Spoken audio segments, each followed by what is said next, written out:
دكتور عبد علي حسن wuxuu ka mid yahay musharaxiinta u taagan xilka madaxweynenimada Jamhuuriyadda Federaalka Soomaaliya ee dhawaan doorashadeeda lagu qaban doono dalka. Dr. Cabdi waa aqoonyahan ku takhasusay cilmiga dhaqaalaha gaar ahaan horumarinta beeraha iyo cuntada. waxa uu waxbarashadiisa aasaasiga ilaa iyo heerka koowaad ee jaamacadda ku soo qaatay dalka Soomaaliya intii aanu u hayaamin jaamacadda Udine ee ku taala dalkaasi Talyaaniga oo uu ku diyaariyay shahaadada PhD-ga. cilmi shahaadada PhD-da ka haysta PhD-da maadadan ka qorayna waxaan ka qoray horumarka beeraha iyo cuntada wadamada soo koray. Dr. Cabdi Cali Xasan kolkii uu dhameysay waxbarashada wuxuu markiiba isagoo degan dalka Norway u dhaqaaqay wacyigelinta bulshada Soomaaliyeed ee ku dhaqan wadamada qurbaha isagoo sidoo kale qayb ka noqday dhaqdhaqaaqyadii nabadeynta dalka. meeliyana ku wada hadalno waan baahnay waxa u baahanahay miiska wada hadalka inaan soo wada fariisano oo aan ka wada hadalno danta iyo dadka maxaa la yiraahdaa Soomaaliya meesha ay jirto ninkii aaminsan inuu dadka aqli badan dheer yahay ogaansho badan dheer yahay halka kama dambaysta inuu hayo aaminsan ha yimaado ha ka dhaadhiciyo miiskan soo fadhiisto ha u sheega dadka ma ahan anigu ma qabo in halka ay koox yari meel ku hayso. sanadkii 2000 waxa uu Cabdi Cali aaday dalkaasi Djibouti oo uu kaga qayb galay shirkii dubashisiinta Soomaaliyeed ee lagu qabtay magaalada Carta ee dalkaasi Djibouti. waxaan ka mid ahay siyaasiyiinta muddadii hadda u dambeysay dib u yeegleelida jamhuuriyaddii Soomaaliya wixii la oran jiray dagaalka sokeeye kadib dadkii ka soo bilaabay kursiga ugu horeeyay inay u dhigaan dowladdii Cabdiqaasim Salaad Xasan oo madaxweynaha ka ahaa wasaarayaal ka ahaayeen على خليفة قليل الله نحرس حسن. دكتور عبد علي وكنا نصيب وياه شيء إنه قيب كالنقضة دولدي لو صغي يقلال شركة ومدحوينها ونقضي دكتور عبد القاسم صلاح حسن isagoo dawladdaas ku meel gaarka ahayd ka soo qabtay jagooyinka wasiiru dawlaha hidaha dhaqanka iyo tacliinta sare iyo wasiir ku-xigeenka arrimaha gudaha iyo amniga. dadku kale irdhoobay inaan fursad u helo inaan bal inta ku soo noqdo qiimeeyo isku dayno inaan wax ka bedelno wasiir ku-xigeenka ka soo bilaabay intii uu ahaa wasiir ku-xigeenka arrimaha gudaha iyo amniga wuxuu Dr. Cabdi safarro ku tagay wadamo dibadda ah isagoo halkaas kaga qayb qaatay shirar caalami ah. sidoo kale intii uu dalalkaas marayay wuxuu Cabdi Cali waraysiyo siiyay warbaahinta caalamka. mar uu sanadkii 2002 isagoo oo ah wasiir ku-xigeenka arrimaha gudaha iyo amniga booqasho ku tagay dalkaas Talyaaniga ayaa waraysi uu TV-ga Rai Uno la yeeshay lagu weydiiyay inay xilligaas joogeen dalka Soomaaliya xubno ka tirsan ururka Al-Qaa'ida isagoo taas ka jawaabayna wuxuu yiri non è vero comunque sono venuti giornalisti americani quella inglese BBC NBC hanno verificato se c'erano se esistono ancora le basi di Al-Qaa'ida o alcuni gruppi che hanno contatto con Al-Qaa'ida hanno verificato che non ci sono Al-Qaa'ida oggi in Somalia. sanadihii 2006 ilaa 2009 markii ay ciidamada Itoobiyaanku dalka Soomaaliya soo galeen ee ay ka geysteen gabadfalada wuxuu Dr. Cabdi Cali Xasan qayb weyn ka qaatay abaabulka bulshada Soomaaliyeed ee ku dhaqan wadamadan Scandinavian-ka isagoo fagaarayaasha waaweyn ee ururada shaqaalaha caalamka isugu yimaadaan ka muujiya dareenka shacabka Soomaaliyeed ay wajahayaan. warta waa maalin weyn waa maalin caalamka oo dhan ku weyn waa maalinta loo dabaaldego shaqaalaha qof walba oo shaqeeya waa maalin uu arko inay tahay maalin xaqiisii uu soo dhacsanayo mar walbana shaqaalaha xaqooda lagu muujiyo hadba meesha ay marayaan iyo halganka hor yaalla. annaga Soomaali haddaan nahay Soomaalida Norway waa maalin gooni haddana noo ah mar waxaan nahay dad waddankan ka shaqeeya canshuurtooda bixiya xaq badanna ku leh waddanka marka inaan ka mid noqono qolooyinka xaqooda iyo u doodaya waxa kale oo noo dheer Soomaaliya oo aan ka nimid waddankan ka nimid inaan ayadana ka muujino dhibka iyo dhibaatada haysata dadka yagi in qolooyinka kala shaqaalaha kala duwan ee waddanka ee nala jooga inay nala qaybsadaan xanuunka ay ku nool yihiin shacabka Soomaaliyeed ee maanta ku dhibaysan geesaha kala duwan ee Soomaaliya. wixii ka dambeeyay sanadkii 2009 waxa uu Cabdi Cali xubin ka ahaa golayaashii kala duwanaa ee baarlamaanka federaalka Soomaaliya iyo kii ku meel gaarka ah intuu xubinta ka ahaa golaha shacabkana wuxuu si weyn uga qayb qaatay doodihii ka dhacay golaha baarlamaanka. golahan garsoorka wuxuu la mid yahay golaha halkan aan ku fadhino, golaha shacabka awoodda uu leeyahay oo kale uu leeyahay. idinka mas-uuliyaddii cadaaladda ee dalkan madaxa idinka fusha. shacabka Soomaaliyeedna dhageysanay waxaan rajaynayaa maanta wixii ka dambeeya in qaylada magaaladan ka soo yeerayso xildhibaan ordaayo oo maxkamad taagan iyo meeshaan ay ku soo afjaranto. mas-uuliyaddiina aad gudataan, ciddii dadkan lacag ka dhacday iyo ciddii dadkan maxaa la yiraahdaa hanti ka boobtay iyo ciddii ayada isdoontaba inaa noqotaan golaha marjaca ee loo noqonayo ee kala qabanaya.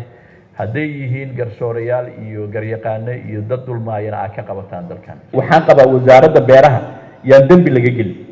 wasaaradda beeraha 4 sharciyay noo keentay.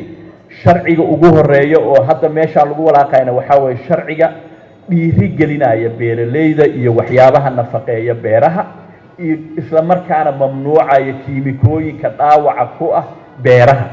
ani waxaan qabaa sharcigaas ha noqdo waxa ugu horeeya aan ansixinayno intaana hay-adda loo ordin. waana taageerayaa in beeralayda Soomaaliyeed la dhiirigeliyo, waana ka shaqeeyaa, waana halkaana idinka ansixino oo idinka barinay 3% in loogu daro cunto dagaalanka cunto yarida miisaaniyadda si beeralayda ay ugu hesho. intii uu ka tirsanaa golaha shacabka Jamhuuriyadda Federaalka Soomaaliya waxa uu Dr. Cabdi Cali Xasan gudoomiye u noqday qaar ka mid ah guddi-hoosaadyada ugu muhiimsan golaha shacabka.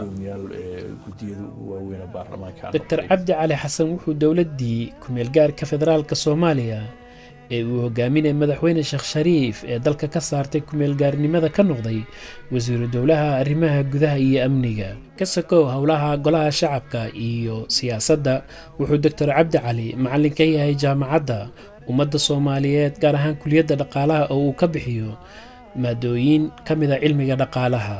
marka laga yimaado howlaha muhiimka ah ee uu Cabdi Cali ka haya dalka Soomaaliya waxa uu xubin ka yahay midowga baarlamaanada dalalka Afrikada Bari ee sugidda cuntada iyo nafaqada oo uu gudoomiye u noqday. gudoomiyaal bariga Afrika ilaa 12 dal aan xukumaan noqday oo hadda aan weli German ka ahay. Now in studio I'm joined by the chairperson of the East African Parliamentary Alliance for Food Security and Nutrition, Mr. Abdi Ali Hassan, and he joins me right now in studio. Good afternoon and welcome. Good afternoon. Thank you for it. First off, Mr. Abdi Ali Hassan, let's just get to the nitty-gritty of this conversation. What is the relevance of observing World Food Day? We are observing, first of all, 820 million people are suffering hunger. Wow. And 320 of those people are living in Africa. And 123, more than 50%, are living in Eastern African countries. And it's unacceptable. ugu dambeyn Dr. Cabdi Cali Xasan hadda waa musharax u taagan jagada madaxweynenimada isagoo oo sharaxaad ka bixinaya sababta keentay inuu jagada isu soo sharxana wuxuu yiri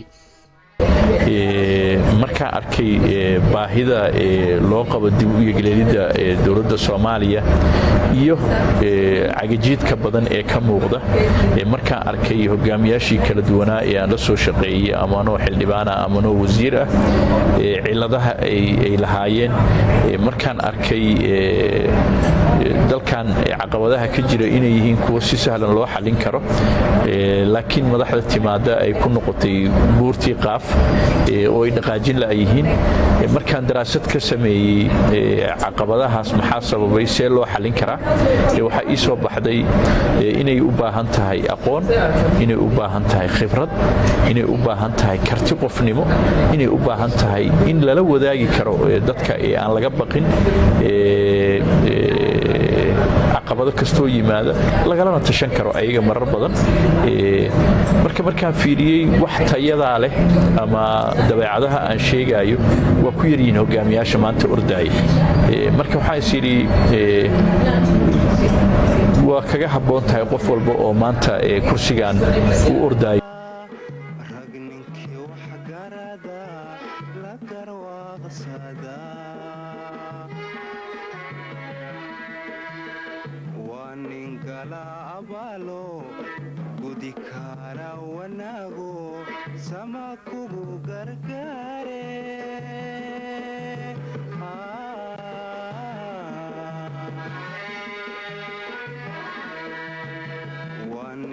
gala abaalo gudi kara wanaago sama kugu gargaare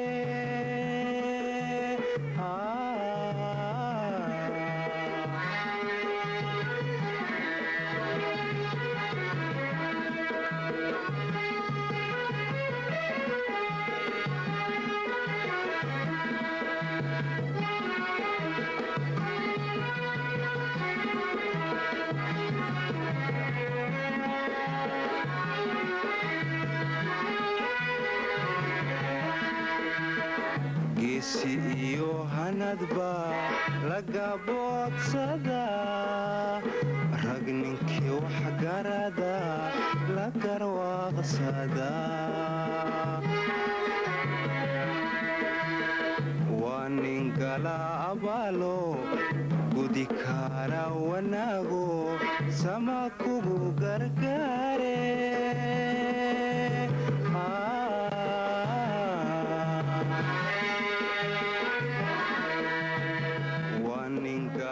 abaalo gudi kara wanaago sama kugu gargaare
geesi